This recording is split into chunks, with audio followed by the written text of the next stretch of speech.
चलिए, आप सब लोगों का, श्रोताओं का और सभी उपस्थित कवियों का और निवेदिता जी का, मधु जी का पुनः साधुवाद। तो सुनिए, और ये ब्रज में है। लुकी छिपी के रास करत रहे श्याम गोसाई। लुकी छिपी के रास करत रहे श्याम गोसाई। श्यामा कहाँ थी समझी रही उनकी ढिठाई।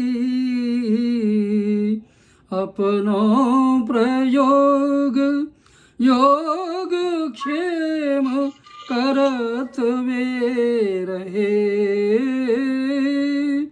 वरवश वे आत्म अपनी किए गात गत किए। उनको शरीर यमुना तीर नाचे जब गयो। उनको शरीर यमुना तीर नाचे जब गयो। उल्लास आयो पाश गयो द्वैत नारयो।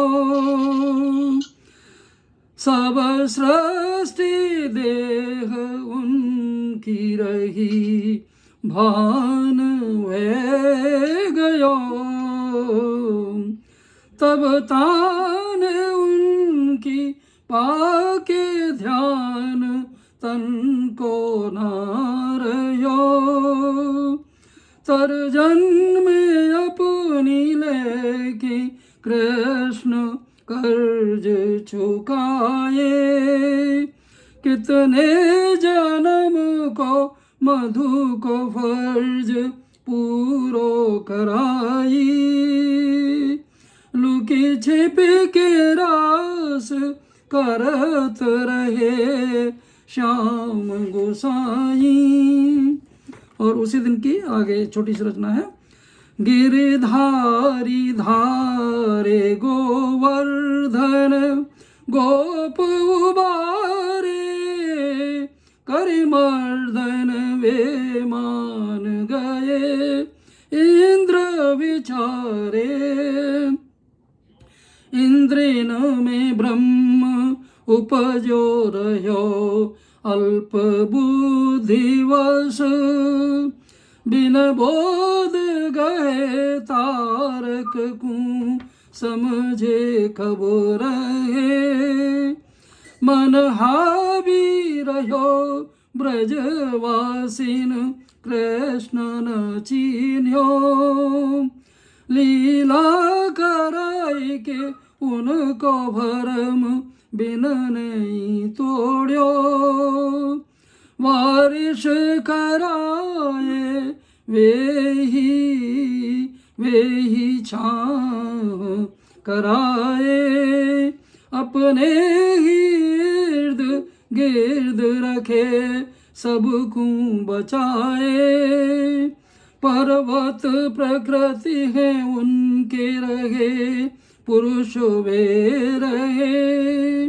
वे मधु के चित और हम महत्व संवारे। गिरधारी धारे गोवर्धन गोप उबारे।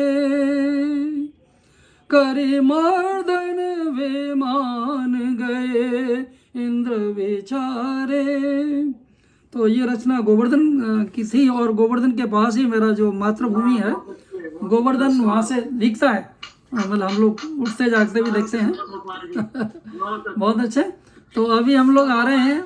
हाँ, तो अभी हम लोग गोपाल जी पर बहुत अच्छी कविता, बहुत अच्छा सृजन सुनाया, बहुत सुंदर, बहुत बढ़िया। तो चलिए निवेदिता जी आप आइए, हमारे पास अभी 5 मिनट बचे हैं और अब आपको पुनः समर्पित सब कुछ आप जो चाहें या जी जी हाँ जी। बहुत धन्यवाद। और सब लोगों को एक बहुत सुंदर सी खुशखबरी ये है कि जनरल रावत जी, बिपिन रावत जी के लिए पद्म विभूषण घोषित किया है। अभी अभी समाचार आया है मरणोपरांत को, बहुत अच्छा। जो हमारे सीडीएस, और ये बहुत अच्छी शुभ खबर आई है, तो उसके लिए बहुत अच्छा लगा मेरे को। तो और एक कविता प्रस्तुत करना चाह रही थी, क्योंकि आप लोग भारत में नहीं है, तो थोड़ा सा भारत का दर्शन कराना चाह रही थी। बिल्कुल। तो पीछे मैं मनाली गई थी, तो एक पूरा पर्वत के साथ नदी बहे जा रही थी, तो उसको देखकर एक ख्याल आया कि हम लोग हमेशा ये कहते हैं कि आज भी भारत में आज भी स्त्रियों को दबाया जाता है, और उनको बोला जाता है कि ये प्रकृति का नियम है कि तुमको थोड़ा दबना चाहिए। तो प्रकृति क्या कहती है, प्रकृति का एक्चुअली क्या नियम है?